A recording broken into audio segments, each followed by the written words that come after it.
That's great. So we'll make a start. Oh, thank you. Hello and welcome, everybody. A very warm welcome to this evening's ACSM Asia Supervision Capsule. And thank you so much to Marianne for inviting me and to Virginie for helping me with the technology, for which I'm very grateful.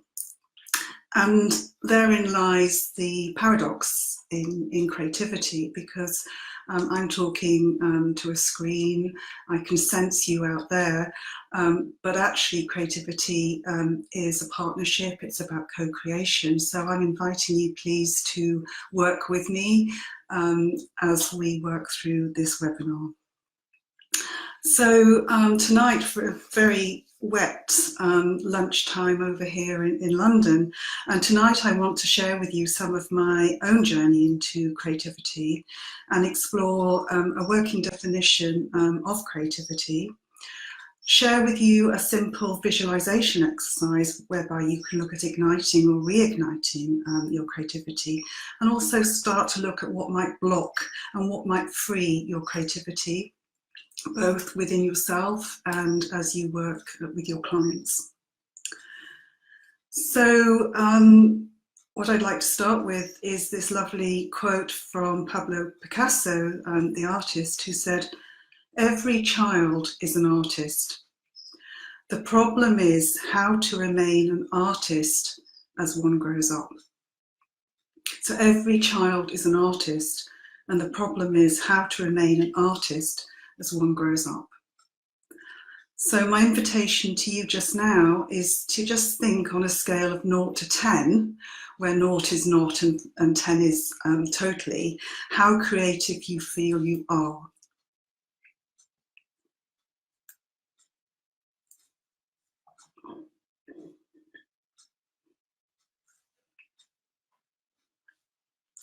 So just to start off with some of my own story into creativity, I've been fascinated by the lure and mystery of creativity all of my life, as I realise now, looking back. And I think there are 4 key defining moments for me in that journey that I will share with you just now, to see if it resonates with you in any shape or form, or might ignite your own thoughts and your remembering your own stories.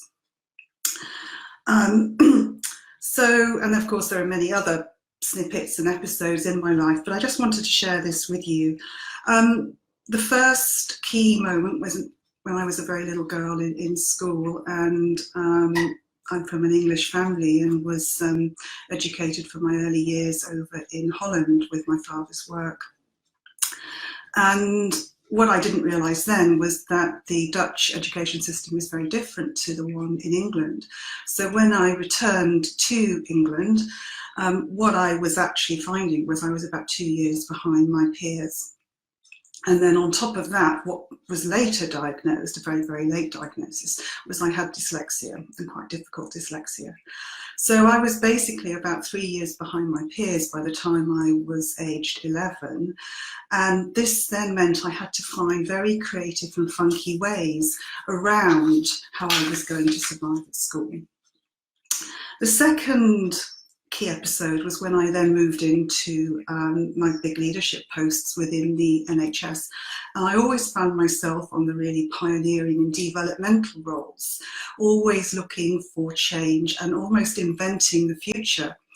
And the problems I was being given were very much problems that I really described as Einstein said, was very much problems that could not be solved from the consciousness that created them. So I was always having to research, make new connections, have different kinds of conversations, which I absolutely loved and thrived on. And as many of you might know, we also adopted our daughter about 16 years ago, and she had special educational needs, so we went completely off-piste. So a lot of my story has been about going off-piste and actually loving the experience if you find the courage to do so. The third lovely piece was in my early 20s, I think. I was reading a paper at the weekend, and there was a very, very senior businesswoman being interviewed. And she was being asked what her special skills were and what made her different. And she said, well, I'm not creative in the artistic sense, which is what I think a lot of us think creativity is, but actually I'm very creative with people and ideas and conversations and the way I approach things. And when I read this, I just thought, wow, that's me. It's me coming home to myself. I can recognize that in myself. I can recognize it in others. And this creativity is such a broad umbrella that we can look at it and feel our way into it in very different ways. So roll forward, the fourth little snippet is I trained as a supervisor, and then back in 2010 started my research into reflection and reflective practice, and I interviewed a number of very, very senior leaders. And the meta conclusion from the research was that reflection is many, many things, but critically, it is actually an act of creativity. It is an act of creation. And by that, I mean that creativity is a way of being and doing, as I have defined it now. It is a way of being and doing, a way of living our lives and a way of working, which is about reshaping the old or bringing the new into existence, birthing something new. So my working definition, just to go through that again, is it's a way of being and doing for reshaping the old or bringing the new into existence. I'll just pause there a moment and just to see how that lands with you, and just a quiet moment of reflection. Does that in any way connect with your experience and your sense of this wonderfully rich field, which is constant inquiry and amazement to me?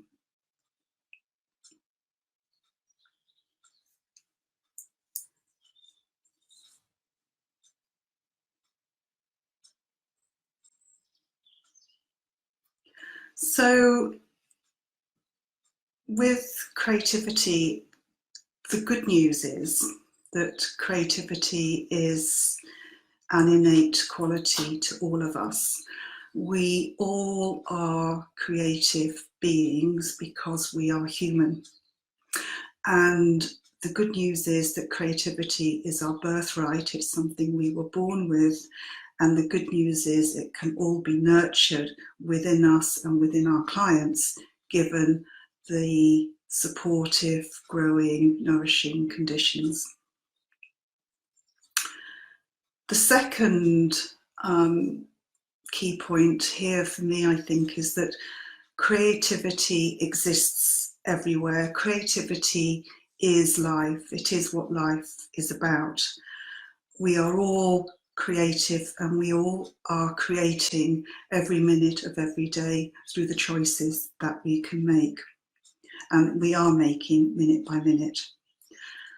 And by creating, I mean creating the meals we put on the table, the clothes we choose to wear each day, how we're choosing to show up, what we're choosing to write, how we're choosing to present, to the way that we're choosing to host our conversations, to host our client work, how we're choosing to pursue our different creative projects, or any project or any piece of work. Even writing an email is a creative act. And so everything is a creative act from where I'm sitting. And from that, it invites us to come from a place of openness and from love and not fear. The third thing, which I think is really keeps me really highly motivated, is that I see creativity as the key life force within us. It's the spark within us, because we are human, which enables us to choose to effect a positive change in our VUCA world. So this is where we go into the world of leadership and dealing with the real life problem issues that we're facing day by day. The news is full of major problems that we're facing on all sorts of economic, social, societal, philosophical levels. And creativity can give us that meta skill and that core competency and capacity that can enable us to make different connections, see different perspectives, to go into that space of not knowing in order to either reshape the old or bring the new into existence. And part of my work I'm now doing is almost a manifesto for reflection and for creativity, because I do believe that we need to understand creativity more, we need to talk about it more, and we need to cherish the conditions into which we can make it flourish, which is also an invitation. We can't force people to be creative, but I think we are and can create the conditions where we can invite creativity in. The other key point and the good news is that creativity doesn't need us to be right, and creativity thrives where we can go into spaces where we say we do not know, and we let go of what we think we know in order for the new to emerge. This is a big act of courage because it also requires us to be vulnerable and to say that we don't know. And this is quite counterculture, but in order to embrace our creativity, in order to learn anew, we have to make ourselves vulnerable in all sorts of different ways. And my last point is really who you are is how you reflect and how and what you create from that. So I've just shared some thoughts there. So I'm inviting you now, as you journal, and if you're listening in to this podcast later, just to think around, how does creativity show up for you in your life and work? And just a lovely quote from Martha Graham, the dancer, who said this: "There is a vitality, a life force, an energy, a quickening that is translated through you into action because there is only one of you in all of time. This expression is unique. And if you block it, it will never exist through any other medium and will be lost." So if you block it, it will never exist through any other medium and will be lost.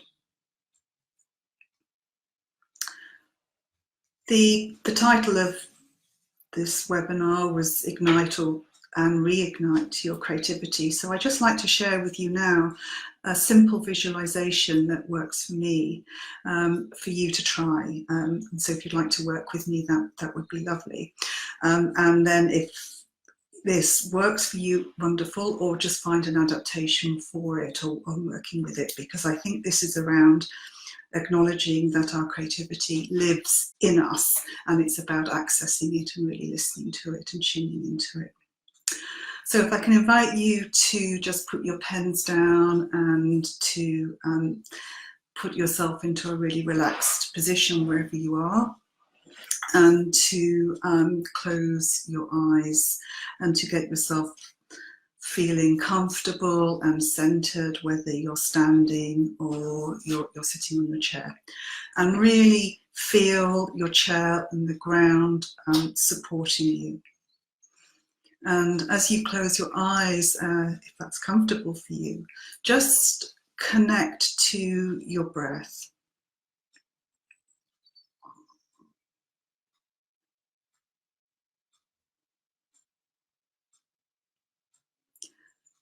And just breathing into 2 and out to 4. And feeling your body settle and calm.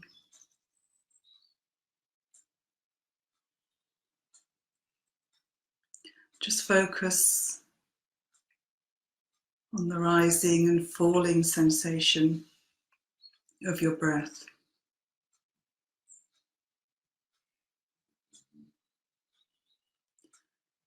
And as you continue to focus on this, imagine a tiny speck of light in the middle of your chest.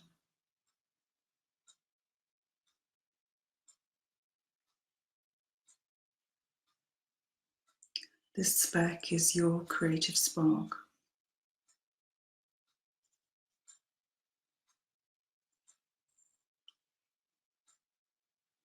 And as you realize it's there, really start to connect with it and feel it gently expanding outward.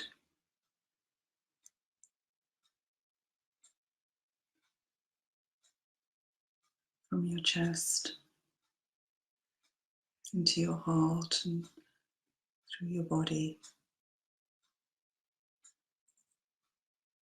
This bright, spacious, light spark continues to expand,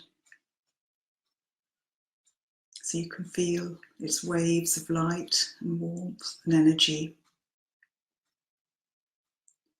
moving to the edges of your body,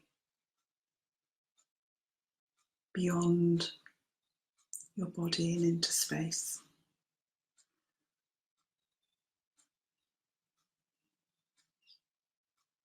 And feel it expanding as far as you can imagine. There's no limit.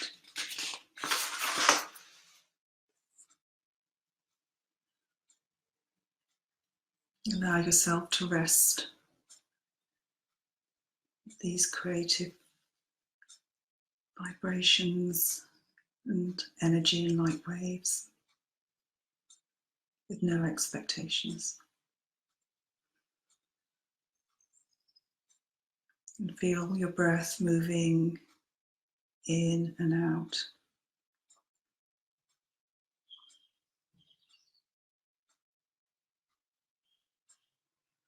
Notice the weight, notice sights and smells around you.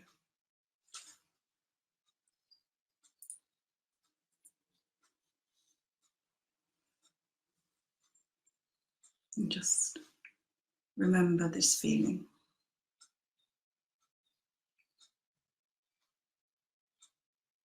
Take time to appreciate you giving yourself these moments to recharge your creative self.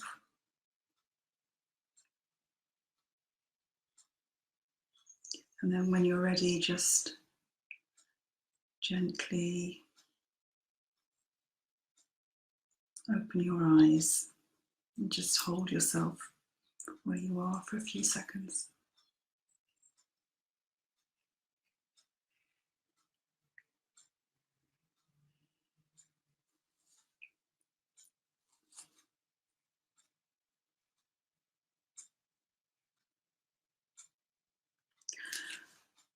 So in the last few moments that we have together, it's just thinking with this lovely light, speck of light that you have found inside of you, what blocks our creativity in ourselves and in our clients? We all have this shared human condition. What is it that can block and get in the way of our creativity, and how can we reclaim our creativity? And my invitation to you is to think about what are the fears that are blocking your creativity, and what are the assumptions that you might be making which might be blocking your creativity.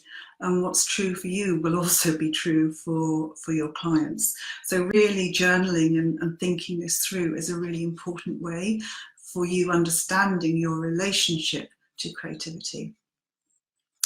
So the fears bubble up and come in different ways. I mentioned earlier that creativity requires us to be vulnerable. So we have a huge baggage around our education and our social expectations and our roles and what are things that we think we should be doing or could be doing.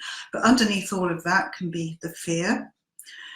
and the antidote to fear is love. But there's the fear of failure, there's the fear of looking silly, it's not having enough, it's a fear of showing up, it's vulnerability, it's judge, it's cynicism, it's being laughed at, it's not having enough time. It's just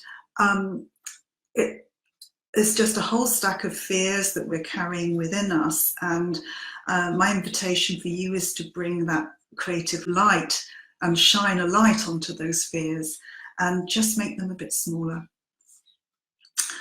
The assumptions that we have are also crafted by our education and our society and by our own experiences. And again, it's an invitation to look at what assumptions you're carrying that might be blocking your creativity, and what's true for you might also be true for your clients. So there's, for example, just to throw some ideas in, people say, I know I'm not creative. The assumption, I am not creative, I cannot be creative, I don't do creativity.